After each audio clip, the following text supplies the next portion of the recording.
Wyoming Territory, 1881. The wind was hard out of the north when Malcolm Orston saw the wagon tracks. He reined in his horse, squinting against the snow flurries that danced low across the plains. The sky was the color of old tin, stretched wide above the sagebrush and dirt. It was too late in the season for someone to be traveling alone, and yet the ruts were fresh, less than a day old. His jaw tensed. He had not meant to stop for anything besides feed and maybe a night's rest in Rawlins, but something in his chest shifted. The tracks veered off the main trail toward the distant rise of cottonwoods along a frozen creek. He followed. The land quieted as he rode on, hooves muffled in the frost-hardened grass. It took another hour before he saw the wagon, half collapsed near a crooked fence line. The horse was gone. Snow dusted the canvas top. One wheel sat at an odd angle, broken clean through. There was movement inside. Malcolm dismounted, rifle in hand. "Hello," he called, not loud but clear. A woman pushed back the flap. She looked young, maybe 22, her coat too thin, cheeks red with cold. Her hair, dark and long, was pinned back in a hurry. In her arms, wrapped in a threadbare quilt, was a baby. "Please," she said, voice rough. "He needs help." Malcolm's chest tightened. The child was small, no more than a few months old, but it was his eyes that stopped Malcolm still. Wide and green-gray with a tilt that hit him like a bullet. He had only seen eyes like that once in his life, his wife's. He stepped closer, heart thudding. "What's his name?" She hesitated. "Wesley." Malcolm blinked. "Wesley?" "Yes," the woman said, holding the baby tighter. "I named him after the man who saved me. He died before Wesley was born." Malcolm stared at her now. "What's your name?" "Jessa Monroe," she said, voice unsteady. "We came from Colorado. I was with a wagon group, but we got split in a storm. My sister died and I have no one left." Malcolm looked from her to the baby again. Wesley blinked up at him, calm despite the cold, lips puckered like he might cry or smile, the way his wife's eyes used to. "I lost my wife and daughter 4 years ago," Malcolm said slowly. "Bandits raided our homestead outside Cheyenne. House burned. I was away on a cattle run." Jessa's face fell. "I am so sorry. They never found the bodies, just tracks, blood." His throat went tight. "I buried 2 small shoes and a piece of her dress." Jessa lowered her gaze. "I was taken too. We were held by men near the Red Desert. My sister and I escaped. I was pregnant already by then." "Your sister? What was her name?" "Ellen Monroe." Malcolm's breath caught. His wife's name had been Ellen too. He stepped back, trying to breathe.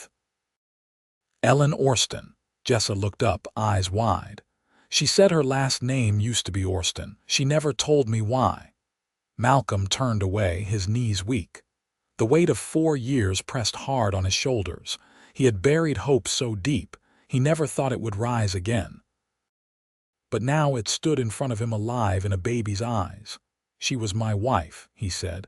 "And if she was your sister then Wesley's my blood." Jessa held the child closer, stunned. "She never said you were alive." "I was," Malcolm said, "but by the time I got back, the place was ash. Everyone thought they were dead. I searched for months." Jessa's lip trembled. "She was strong. She kept us alive. She died giving birth. I buried her myself." Malcolm's eyes burned. "Thank you for keeping him safe." Jessa nodded, tears sliding quietly down her face. "I promised her I would. I just did not know where to go." Malcolm stepped forward again. "You found it."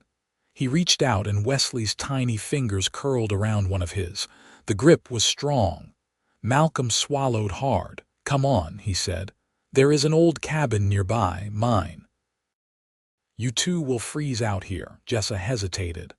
"I do not want to trouble you." "You are not," Malcolm said. "You are family." They rode in silence, Jessa wrapped in Malcolm's coat, the baby tucked against her chest. The snow picked up, but the wind had settled some. Trees swayed gently around the cabin when they reached it. The place was worn but solid stone chimney, split rail fence, a barn that still stood. He lit the fire while she fed Wesley. She moved like someone used to doing everything alone, fast and careful. He watched from the hearth, heart aching. "I never thought I would see anything of her again," he said. Jessa looked up. "She loved you. She talked about you every night, even when she was sick." Malcolm closed his eyes. He had not cried in years, not when he buried the shoes, not when he left the ranch behind, but now he did. Quiet, sitting on the floor beside the fire, tears running down into his beard while Wesley slept in Jessa's arms. That night she laid the baby in the cot near the fire and curled up in the corner, wrapped in an old quilt. "You can take the bed," Malcolm offered. "No," she said softly. "This is fine." He watched her eyes close, her breathing slow. She looked like someone who had not slept in days.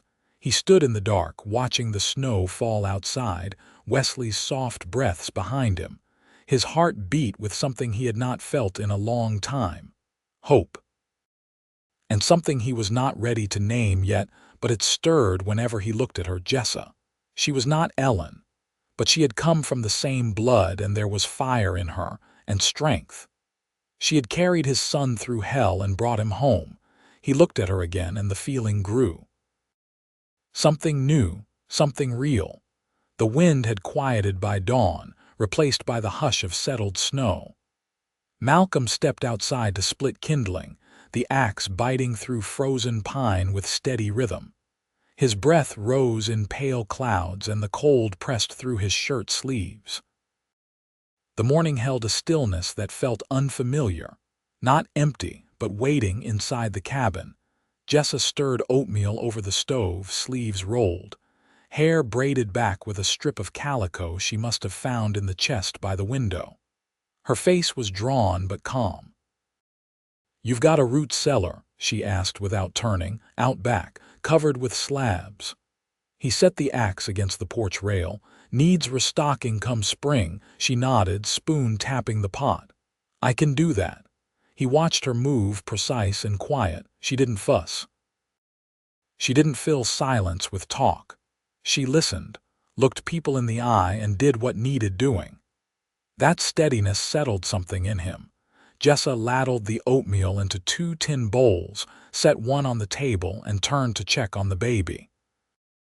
Wesley lay swaddled in the corner cot, tiny fists tucked beneath his chin. He'd slept through the night. "You ever fed a baby before?" she asked, sitting down. "No," Malcolm said, taking the seat across from her. "Not even once." She passed him a bowl. "You'll learn." They ate without hurry. The fire crackled low and steady. Outside, the snow began to melt against the eaves. Later, Jessa stood at the doorway, looking out across the open stretch beyond the fence. Her shoulders were square beneath the borrowed coat. "You have livestock?" "Used to," Malcolm said, tying rope to a broken gate hinge. "Kept 6 head of cattle, 2 mules. Sold the last of them after the second dry year." "You thinking of starting up again?" he shrugged. "Hadn't thought much past surviving winter, but maybe." She was quiet a moment. "I'd help." He met her eyes. She didn't say it like an offer. She said it like a fact. That afternoon, Jessa boiled cloth diapers by the stove while Wesley slept near the fire. Malcolm repaired the roofline, replacing split shingles with some he'd stored in the loft. By dusk, they sat on opposite ends of the table, hands tired, the smell of pine resin and iron lingering in the air. "Where'd you learn to mend like that?" he asked. "Ellen taught me," she said, turning the hem of a baby gown. "She was better with a needle than I ever was. I did most of the hauling and lifting. She kept us in clothes."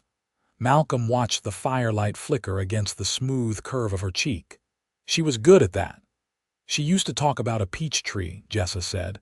"Said it grew by the back steps." "That true?" He nodded slowly. "First thing I planted when we got married, never bore fruit." She said it didn't matter, said it gave her something to hope for. Malcolm looked down at his hands. "I dug it up after, Didn't think there was anything left to hope for. Jessa folded the gown, set it aside. You were wrong. He couldn't say anything to that. Not yet. But something in his chest eased just a little. That night he moved Wesley's cot closer to the bed. Jessa settled under the quilt without a word, boots tucked near the hearth. When the baby stirred, she rose without complaint, rocking him slow, her face soft in the firelight. Malcolm turned toward the wall, but he didn't sleep. He listened to the creak of the rocking chair and the low hum of lullabies he didn't recognize.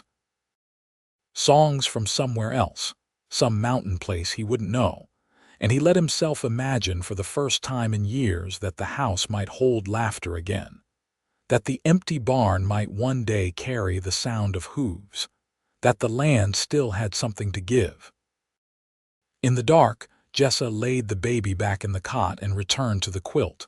Her breathing slowed, and Malcolm, eyes open in the quiet, felt the weight of that tiny hope settle beside him. He didn't move, but he didn't turn away either. The days leaned into one another, cold but brighter, the snow thinning across the high ground and leaving slick patches of mud along wagon ruts and fence lines. Jessa took to mending the cabin's window seams with strips of flour sack, her stitches quick, her breath fogging the glass.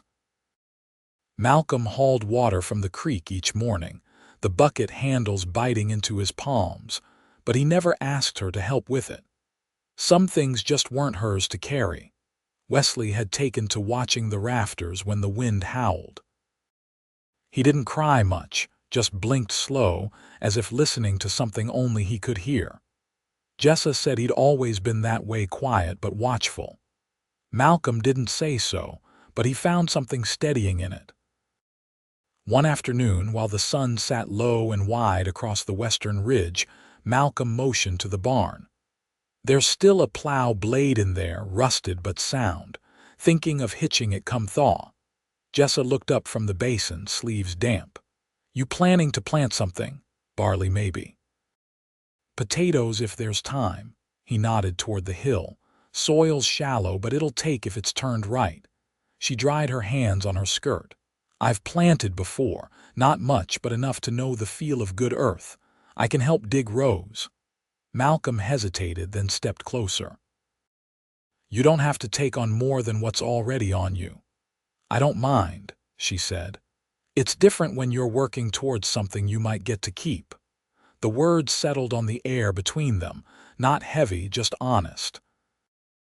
That night, as wind snapped against the shutters, Jessa sat near the hearth, rubbing lard into a dry patch on her knuckles. Malcolm laid another log on the fire and sat across from her, boot heels resting against the stone. Your folks still living? He asked. She kept her eyes on her hands. Pa died when I was little. Ma passed the year after Ellen left. There wasn't much left of the farm but fence posts and dry wells. You ever think of going back? No, she said. There's nothing behind me worth walking toward, he nodded. Then it's forward. She glanced toward the cot where Wesley slept, his hand curled beside his face. He needs a home, not just shelter but steadiness. Malcolm leaned forward, elbows on his knees. You think this place can be that? I don't know yet, she said. But I know it's the first place I've breathed easy in a long while. He looked at her, really looked, the way a man does when trying to read something not written plain. What would make it yours? She didn't answer right away. Instead, she reached for the kettle, poured hot water into their cups. The steam curled between them. A garden, she said finally. A table wide enough for more than two, a place to hang a dress where it won't gather dust. Malcolm took the cup, his fingers brushing hers. That's not out of reach. I didn't say it was, she whispered. The fire crackled low. She drank, eyes fixed on the flames. He watched her, thinking how she never asked for anything, never once complained about the cold or the aching work or the grief that lived behind her eyes. She carried it all quiet, like a woman who'd learned long ago that asking didn't make things come. I've got lumber stacked in the lean-to, he said. Enough for a bigger table. She glanced at him, startled, then nodded once. Then I'll help build it. Outside, the wind softened. Malcolm stayed beside the hearth after she rose and laid down. He sat there long after the fire sank low, the sound of Wesley's breathing filling the quiet. He didn't know what to call what was growing between them, not yet, but it was rooted. He felt it every time she met his eyes without flinching, every time she steadied the baby's head with a tenderness that came from something deeper than duty. And he knew, without needing to say it aloud, that he didn't want her to leave when the thaw came, not as a guest, not as a memory, but as someone who stayed. By early March, the thaw had begun in earnest. The creek ran louder now, pushing against its banks, and the earth softened enough to take a boot print deep. Malcolm dug post holes during the day and came in with mud caked to his knees. Jessa worked beside him when Wesley slept, sleeves rolled to her elbows, hair pinned up with a carved bone stick she'd found in a drawer. The rhythm of routine had settled between them, not spoken but understood. One night, while they sat at the table sanding the new tabletop, a thick slab of pine Malcolm had milled himself, he paused and set the rasp down. "Got a letter from a neighbor up near Elk Hollow," he said. "Name's Clara Bell. Her husband died last fall, left her with 4 boys and half a dozen goats. She's looking to sell 2 milkers before calving season." Jessa didn't look up. "You mean to buy them?"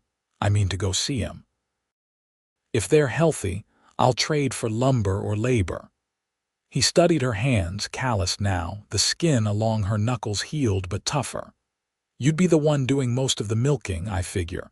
That all right with you?" She nodded, brushing sawdust from her skirt.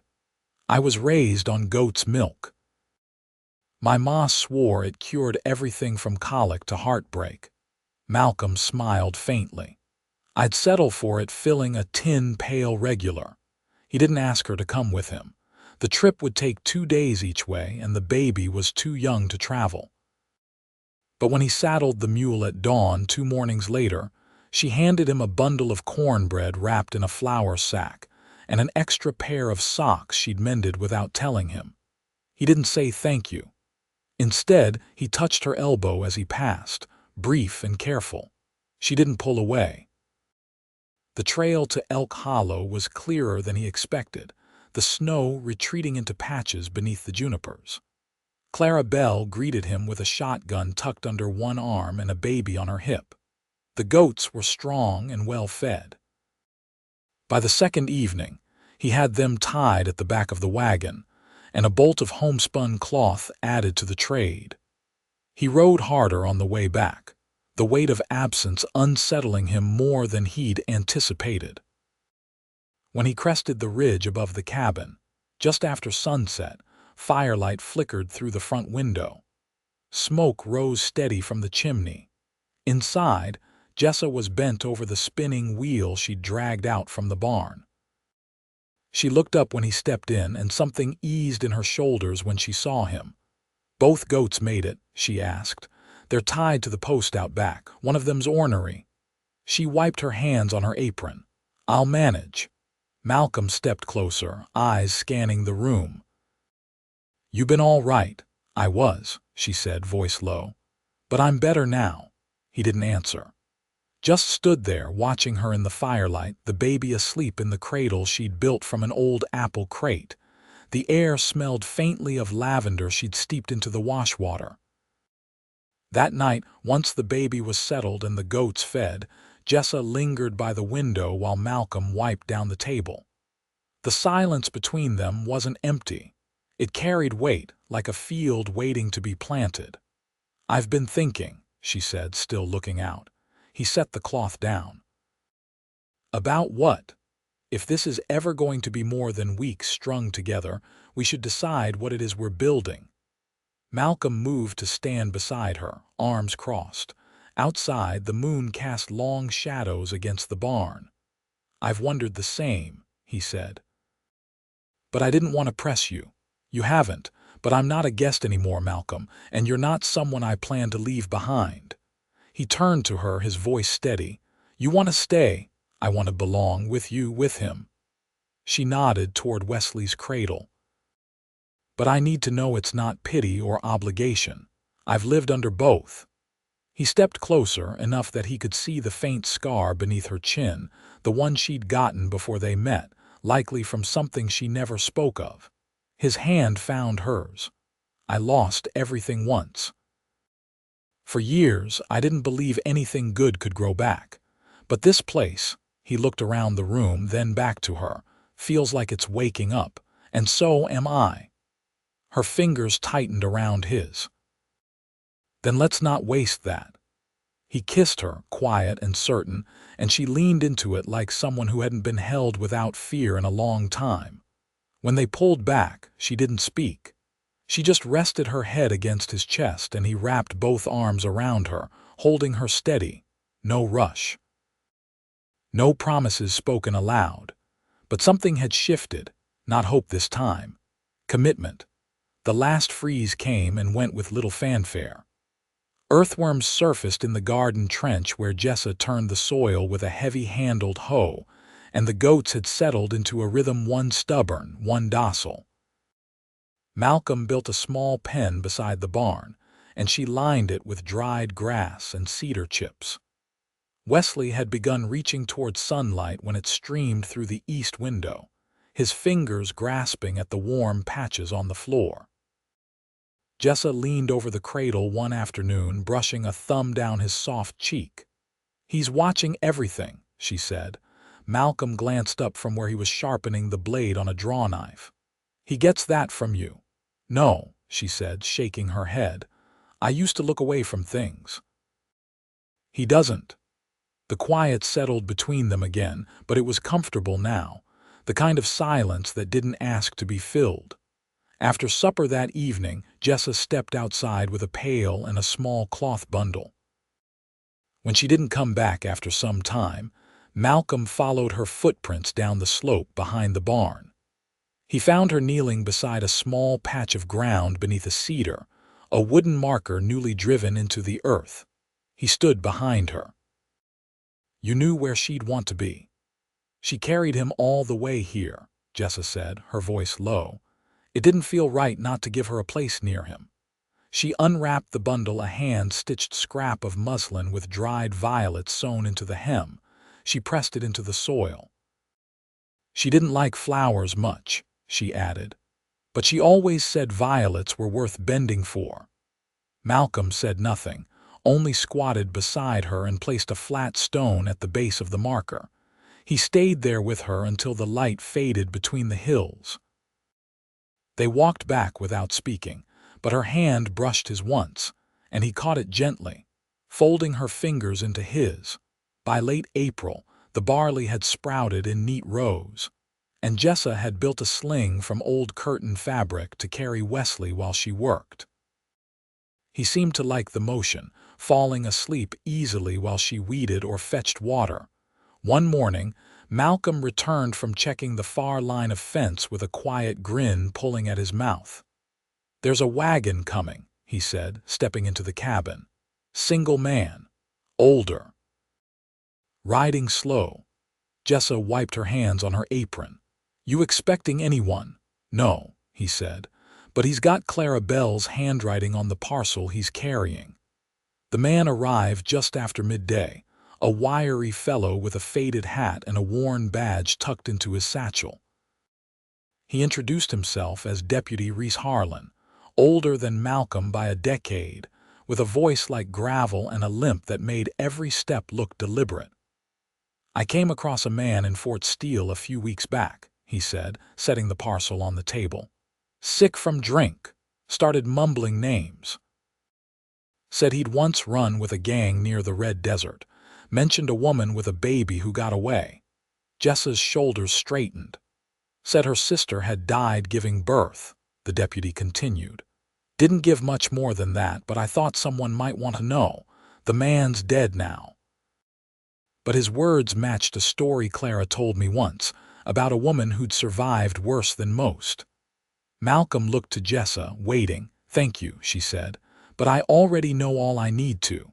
The deputy nodded, handed her a folded slip of paper. "Letter from Clara. She says she misses your sass." That night, Jessa read the letter by oil lamp, her face softening at the familiar handwriting. She folded it once, then again, and tucked it into the cedar chest near the bed. "I never thought I'd be the one who stayed," she said. Malcolm closed the door behind him. "But you are." She turned, and her eyes didn't waver from his. "I want to be your wife." He stepped toward her. "I want that too, not out of duty, out of want." "I know," she said. "That's why I'm saying it." They married the next morning under the cottonwoods by the creek. Malcolm wore his best shirt, washed and mended. Jessa wore a simple dress dyed with walnut shells, and a ribbon she'd saved from her sister's belongings. Wesley cooed through most of the short vows, bundled in a quilt that had once belonged to Malcolm's mother.